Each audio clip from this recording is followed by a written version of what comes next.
The existence of England is something many take for granted, often overlooking its deep and complex history. While the broader story of Great Britain and the United Kingdom usually takes center stage, we must remember that for these unions to exist, England had to come first, and it has since 927 AD. But how was England created? Who claimed the land before the English? And how did it become the nation we know today? As the Roman Empire began to fade from the British Isles, the area of modern-day England started to see a wave of migration from Anglo-Saxon Germanic tribes. Some historians believe that after the Romans left, the native Britons faced attacks from the nearby Picts and Scots. In desperation, they welcomed the Anglo-Saxons, hoping these new arrivals would push out the other invaders. The Anglo-Saxons succeeded in expelling both the Scots and Picts, but they then turned on the native Britons. By the start of the 7th century, they had established their own authority and set up kingdoms across the British mainland: Essex, Kent, Sussex, Mercia, East Anglia, Northumbria, and Wessex. While records from these early centuries are scarce, we know that the Anglo-Saxons eventually faced invaders of their own. In 793, a Viking army raided the Lindisfarne monastery, shocking the Anglo-Saxons with their brutality. By 870, East Anglia had fallen to the Danes, followed by Mercia only 4 years later. With the Vikings seizing Northumbria in 875, Wessex was the last major kingdom under Anglo-Saxon control. When King Ethelred of Wessex died, his younger brother Alfred took up the mantle, determined to protect his kingdom's independence. After initially paying off the Vikings, Alfred eventually led his forces to a decisive victory at the Battle of Edington, routing the Danes and ending their attempts to capture Wessex. Around the same time, a power vacuum in Mercia allowed Alfred to gain control of the kingdom. Rather than installing a new monarch, he placed an alderman in charge who answered directly to him, solidifying Alfred's ultimate authority over both regions. However, part of Mercia was ceded to the Vikings. After the deaths of Alfred and Mercia's leader in 911, Edward the Elder and Ethelfled, Alfred's daughter, took over their respective territories. Together, they increased pressure on the neighboring Danelaw and expanded their domains. By 917, Aethelflaed had extended Mercian territory up to York, where the locals pledged loyalty to her rather than fight. Although Aethelflaed died shortly after, her daughter Alfwin was supposed to continue her work.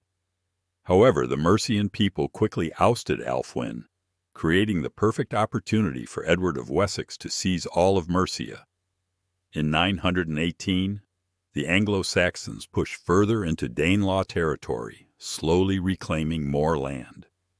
By the time Edward died in 924, the Anglo-Saxons were in a strong position, with neighboring rulers pledging allegiance to the king. Edward's son, Aethelstan, succeeded him and continued expanding the kingdom. Ethelstan's sister married Sitric, a Viking ruler of Northumbria. When Sitric died, Ethelstan swiftly brought the kingdom of York under his control, consolidating Northumbria into his realm. This period is generally viewed by historians as the creation of the Kingdom of England. However, Aethelstan wasn't satisfied with just this. In 937, Aethelstan invaded Scotland, or Alba as it was then known. The Scots, realizing they were at a disadvantage, formed an alliance with Olaf Guthfrithson, king of Dublin, and Owain, king of Strathclyde. This alliance clashed with the English at the Battle of Brunanburh. Although the exact location of this battle remains unknown, it's clear that the alliance was crushed by the English. The battle stirred a new sense of nationalism and pride among the English people, solidifying the unity of England. Despite this victory, Ethelstan's death in 939 sparked a temporary period of instability.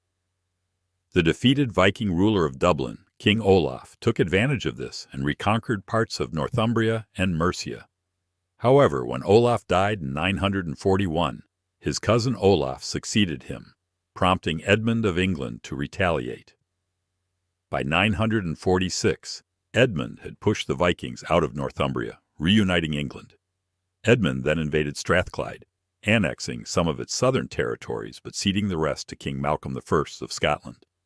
However, Edmund's reign was cut short by his mysterious murder in 946. His younger brother, Edred, succeeded him, facing a renewed Viking threat led by Eric Bloodaxe from Norway. After nearly a decade of conflict, the English finally reclaimed Northumbria. Edred's reign ended soon after, and his young nephew Eadwig took the throne, but was quickly deposed in favor of his brother Edgar.